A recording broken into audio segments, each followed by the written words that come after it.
I know, I'm late already. Hey everybody, welcome to the 6th and final director's series that I'm doing for my channel here this year. Previously I did 3 director's series over the course of 2 years, and this year I did 6 of them. Joss Whedon at the first part of the year before the Avengers came out, Christopher Nolan this summer before The Dark Knight Rises came out, then Paul Thomas Anderson, Robert Zemeckis, David Lynch, and now Tarantino, of course, for Django Unchained, which comes out on Christmas Day, less than 2 weeks from now. It's crazy. I will be watching Django Unchained the day after Christmas, and then posting my review of it on Thursday, which will be the final episode. But until that time, I'm going to be posting a video every 2 days, leading up to Christmas Eve. On each of Tarantino's films. I wanted to start off just by talking a little bit about Tarantino.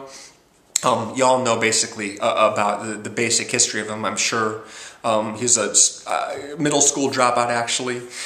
He worked in a video store for a long time, watching lots of movies, has an incredible brain that retains tons and tons of information about movies that he likes and admires.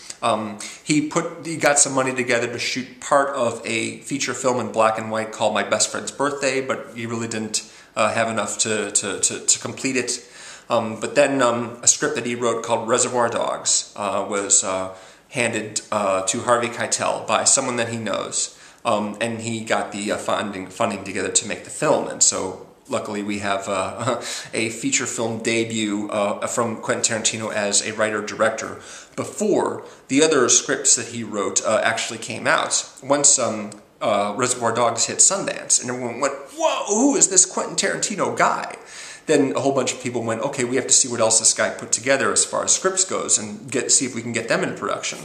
So thusly you have Tony Scott directing True Romance, which came out in 1993, and Natural Born Killers, directed by Oliver Stone, which came out in 94. And then Tarantino's friend Robert Rodriguez, who also had a film at Sundance that year, which was El Mariachi,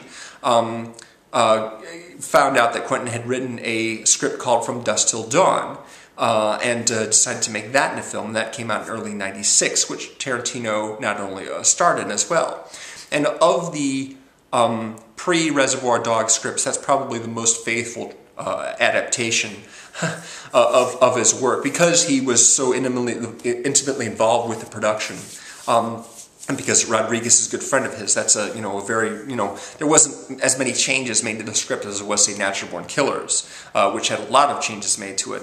And True Romance had its changes as well. There was a mischronology that was pretty much straightened out, but it's mostly faithful, and all pretty much all the dialogue is retained from the original draft that Tarantino finished. I'm a big fan of True Romance. Obviously, I think some of the best dialogue that Quentin's ever written is in that film. Natural Born Killers is okay sometimes, and sometimes it's not. I do really like, however, the scene that was cut from the film where Ashley Judd is testifying against Woody Harrelson, Juliette Lewis in court. That's a really, really awesome scene. And From Dusk Till Dawn I like a lot as well. There's a lot of good acting in it, and fun stuff. But Reservoir Dogs, of course, is the first film that he directed. And I gotta say that as much as I like Tarantino, I don't think he'll ever top this one. This has been my favorite movie of his ever since, I had another film of his to compare it to, Pulp Fiction, the following year. It's the shortest of all of his movies. It's lean, it's mean, it really, really cooks. And it's a great, great ensemble cast of actors. You probably already know the story, but it's basically a local crime boss whose name is Joe, and his son, Nice Guy Eddie. They put together a whole group of 5 guys dressed in identical black suits to rob a jewelry store, and things go haywire. And the alarm gets tripped, and people get killed, and the crooks make their getaway, and they reconvene at a warehouse where they're supposed to meet after the job is over, trying to figure out what happened, and trying to figure out whether or not there is a rat, an undercover cop, in their midst, because the cop showed up much too quickly. They had to be tipped off by someone. They had to know that they were planning on robbing the store in the first place. So you've got Harvey Keitel, who is more or less the main character. His character's name is codenamed Mr. White. All these guys have different code names, color-coordinated code names. Tim Roth is one of the other crooks. He took a bullet in the gut So Keitel's trying to take care of him. His codename is Mr. Orange. You got Steve Buscemi as Mr. Pink, Michael Madsen as Mr. Blonde, and then you've got a couple of minor characters that don't show up as much in the bulk of the picture. Mr. Blue, played by Eddie Bunker, and of course Tarantino himself plays Mr. Brown.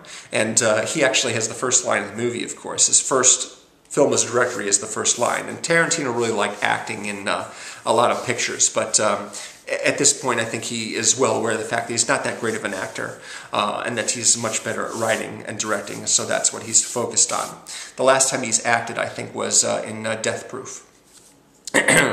So yeah, like I said, I really enjoy this movie a lot. I love the structure of it, the back and forth in time, really like that a lot, and all the dialogue is just fantastic, all the acting is really great.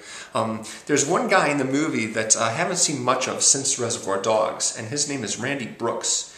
He plays another undercover cop, and from looking at his IMDb page, he was an actor who appeared regularly in The West Wing.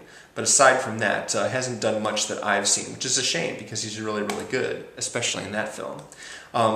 Also, back in, before I had internet access at home, I would do a lot of creative writing projects as a way to sort of like kill time instead of watching TV or whatever. And at one point I was like compiling fake cast lists of Reservoir Dogs. I would take all the main characters and recast different actors based on a theme. For example, the Lord of the Rings characters as the Reservoir Dogs. Viggo Mortensen as Mr. White, Sean Bean as Mr. Blonde, Elijah Wood as Nice Guy Eddie, Orlando Bloom as Mr. Pink, Ian McKellen, Gandalf as Joe, the head of the team, John Rhys Davies as Mr. Blue, Billy Boyd as Mr. Brown, and of course Andy Serkis, Gollum, as Mr. Orange. And then I cast Sean Astin as Marvin Ash, the cop that gets his ear cut off, and Christopher Lee as Holdaway, the Randy Brooks character who coaches the undercover cop. And I did this a couple of times. I took the cast of 24 and put them into the movie. I took the cast of Grey's Anatomy and put them into the movie. Buffy the Vampire Slayer, and actually also the cast of True Romance at one point as well. And also I took a whole bunch of random A-list stars at the time and put them in. Of course, this list is a little out of date now because some of these guys aren't as big as they used to be. But yeah, how about James Gandolfini as Mr. White, Patricia Arquette as Mr. Blonde, Michael Rappaport as Nice Guy Eddie, Saul Rubinek as the studio, as the producer, as Mr. Pink, Christopher Walken as Joe, Dennis Hopper as Mr. Blue, Tom Sizemore as Mr. Brown, and Christian Slater, of course, as Mr. Orange. That's the True Romance cast, recast as the Reservoir Dogs. So yeah, love this movie. It was one of my favorite movies of '92.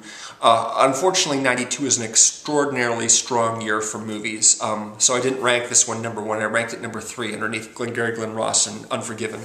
But yeah, I love this movie. It's fantastic, and I have large chunks of it memorized, especially that opening scene.